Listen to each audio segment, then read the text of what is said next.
Halo Rek, selamat datang kembali di MTV Channel, channelnya alur cerita film. Masih bersama aku Adi di sini.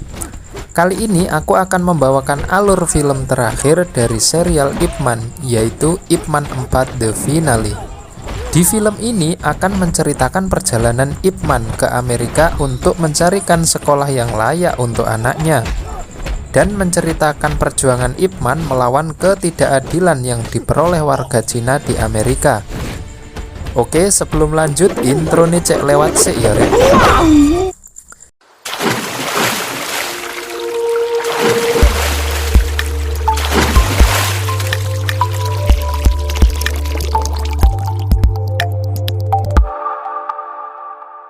Di suatu pagi di kediaman Ip Man, para murid sedang fokus berlatih Wing Chun. Tiba-tiba ada pria asing berkulit hitam dan berambut keribu yang nyelonong masuk ke rumahnya Ip Man. Dan pria ini bernama Billy. Karena para murid tidak ada yang mengerti bahasa Inggris, akhirnya terjadi kesalahpahaman yang berakibat terjadinya keributan.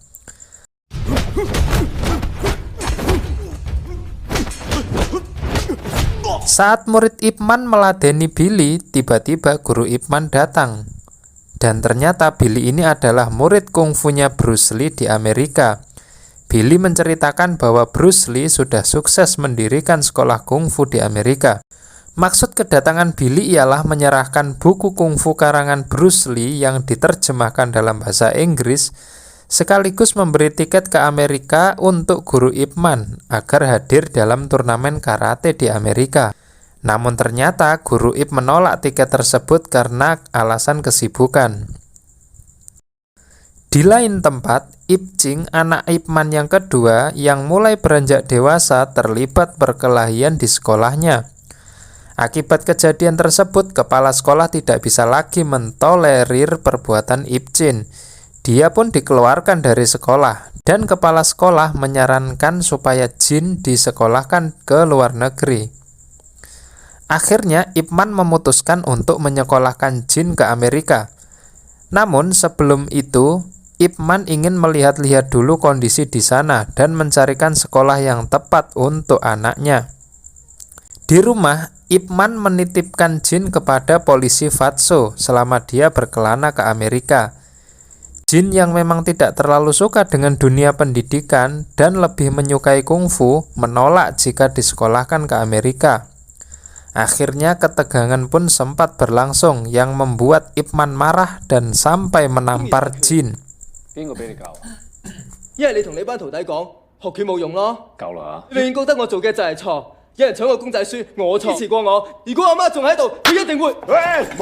Singkat cerita, Ip Man pun berangkat ke San Francisco. Di sana dia dijemput teman lamanya yaitu Kan. Dulu di film Ip Man 2, Kan ini adalah seorang pimpinan redaksi koran harian Cina. Sekarang dia pindah ke Amerika. Ternyata warga asing yang mau bersekolah di Amerika harus memiliki surat rekomendasi dari warga yang sudah menetap di Amerika. Untuk itu, Kan mengajak Ip Man menuju markas AKC. AKC itu lembaga yang menaungi orang Cina di Amerika. Di sana, Kan dan Ip Man berharap ketua AKC mau memberikan surat rekomendasinya. Sesampainya di markas AKC, ternyata guru Ip sudah ditunggu para guru kungfu di meja bundar. Di sana, Ip Man juga bertemu kembali dengan Guru Lau, teman lamanya sewaktu main di film Ip Man 2. Ternyata di AKC, Ip Man mendapatkan sambutan yang kurang hangat. Ini semua gara-gara murid Ip Man, yaitu Bruce Lee. Di AKC ada peraturan bahwa yang boleh belajar kungfu hanya orang lokal Cina. Namun Bruce Lee dianggap melanggar peraturan karena membuka kelas untuk umum termasuk untuk warga lokal Amerika. Ini adalah Guru Wan. Dia adalah ketua aliansi shinobi di Amerika. Dia menawarkan jika Ip Man mau bergabung dengan AKC dan menghentikan gerakannya Bruce Lee, maka Guru Wan akan segera memberikan surat rekomendasi tersebut. Guru Ip yang tak setuju dengan pendapat para guru di AKC terlibat ketegangan dengan Guru Wan, dan suasana minum teh pun jadi mencekam.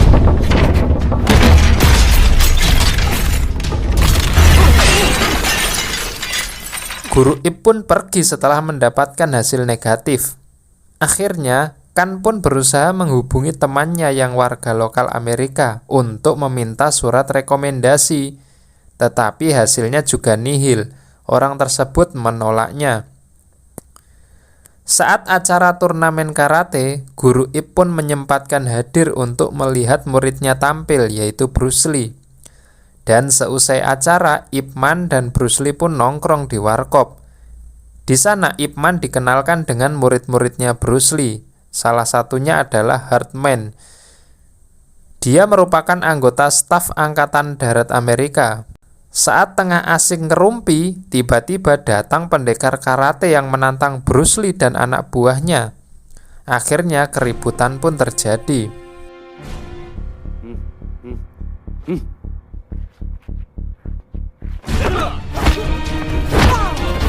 Setelah mengalahkan 3 pendekar karate tadi, guru mereka datang dan menantang Bruce Lee. Bruce Lee pun berhasil membuatnya babak belur.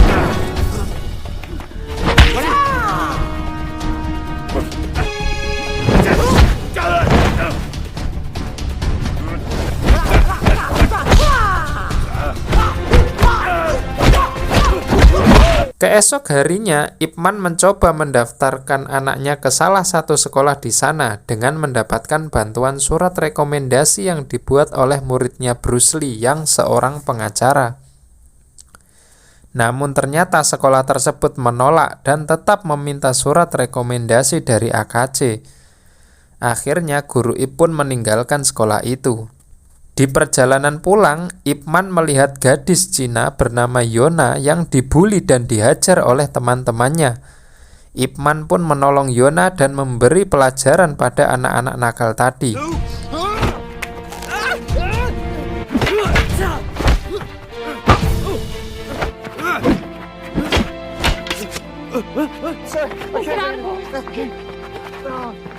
Ip Man pun mengantarkan Yona pulang. Dan di sini Ip Man baru tahu bahwa Yona adalah anak dari Guru Wan.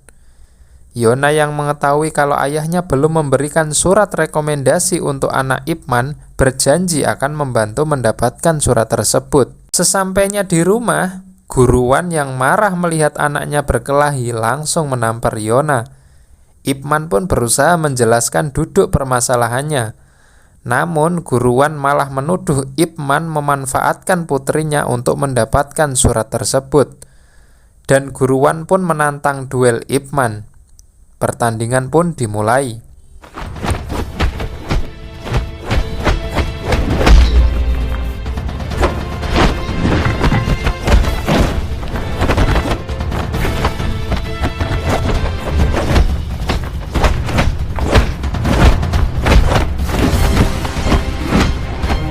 Namun pertandingan terhenti karena ada gempa yang melanda wilayah tersebut. Akhirnya Ip Man pergi dan menjelaskan bahwa kedatangannya bukan untuk meminta surat tersebut. Dia hanya ingin mengantarkan dan melindungi Yona pulang. Di lain tempat, Becky, anak yang membuli Yona, memfitnah Yona dan mengadukan kepada orang tuanya. Ayah Becky yang bernama Edward pun berjanji akan mengusir orang Cina dari Amerika. Di sini ayah Becky adalah pimpinan dari kantor keimigrasian Amerika. Berpindah ke pusat pelatihan militer Amerika, Hartman yang ingin mengenalkan Wing Chun kepada seluruh tentara datang dengan membawa boneka kayu. Namun oleh Barton, Hartman ditantang kalau dia bisa mengalahkan Colin, sang guru karate para pasukan tentara, maka Barton membolehkannya membawa boneka kayu tersebut.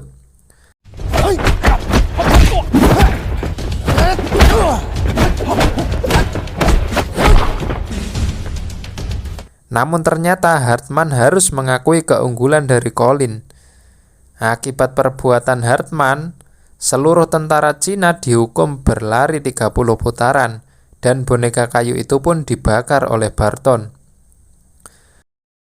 Keesok harinya, Yona berkunjung ke apartemen Ip Man dan berusaha membantu Ip Man dengan membuat surat rekomendasi yang sudah dia tanda tangani sendiri dengan cara memalsukan tanda tangan ayahnya.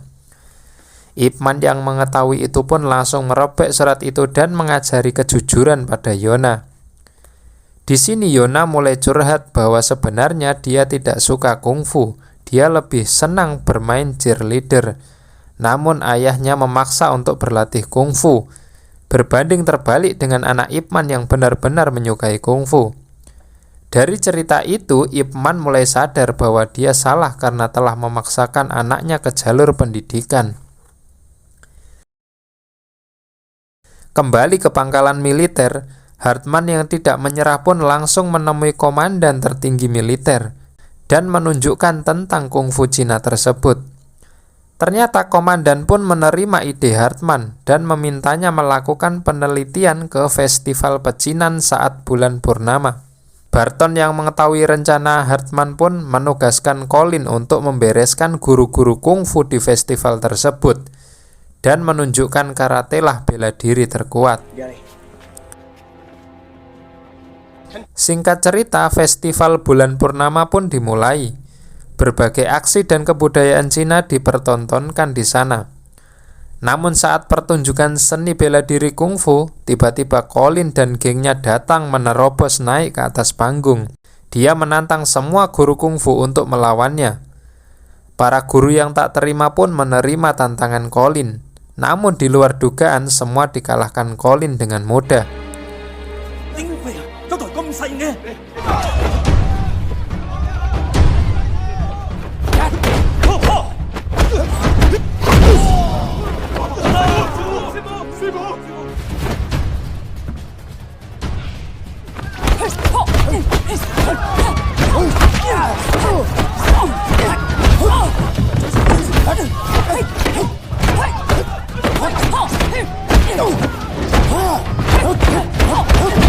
Saat Colin hendak menghabisi guru Chiang, Ip Man pun langsung menendang Colin.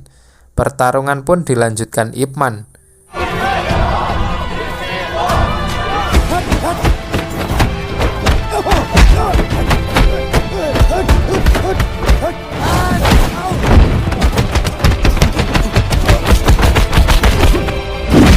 Semua penonton bersorak gembira.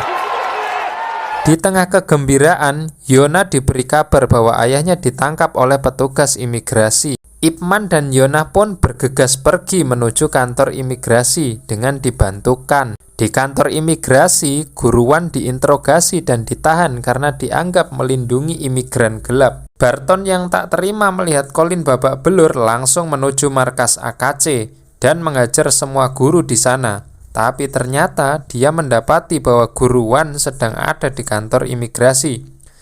Segera saja Barton menuju kantor imigrasi. Sesampainya rombongan Guru Ip di kantor imigrasi, dia diberitahu oleh Billy bahwa petugas imigrasi akan menyerbu wilayah AKC dan akan menangkap semua orang yang ada di sana. Akhirnya Ip Man menuju AKC dan memberitahukan berita tersebut kepada guru-guru lain. Akhirnya Ip Man mengajak para guru mengungsi dan bersembunyi di kamp latihannya Bruce Lee. Tak lama Barton pun sampai juga di kantor imigrasi. Dia langsung menantang Guru Wan bertarung 1 lawan 1. Yona yang tak tega pun memohon agar tidak bertarung dengan ayahnya. Namun Guru Wan yang tidak mau harga dirinya diinjak-injak menerima tantangan tersebut. Akhirnya Guru Wan dan Barton pun menuju ke pangkalan militer. Semua pasukan disiapkan untuk menonton. Dan pertarungan pun dimulai.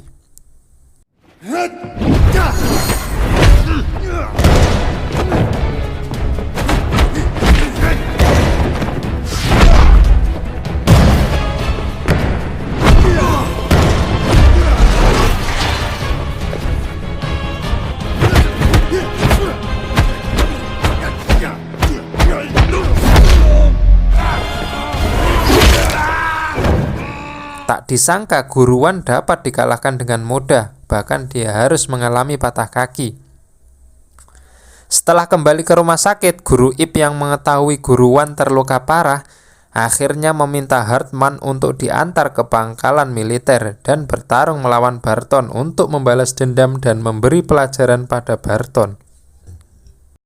Namun sebelum itu, Ip Man menyempatkan menelepon anaknya dan meminta maaf kepadanya. Dan Ip Man pun berjanji akan mengajari kungfu saat dia sudah sampai di rumah. Di sini Ip Man baru mengakui bahwa dia terserang penyakit kanker yang akhirnya membuat Ip Jin menangis. Sesampainya di sana, Barton pun menerima tantangan itu dan pertandingan pun dimulai.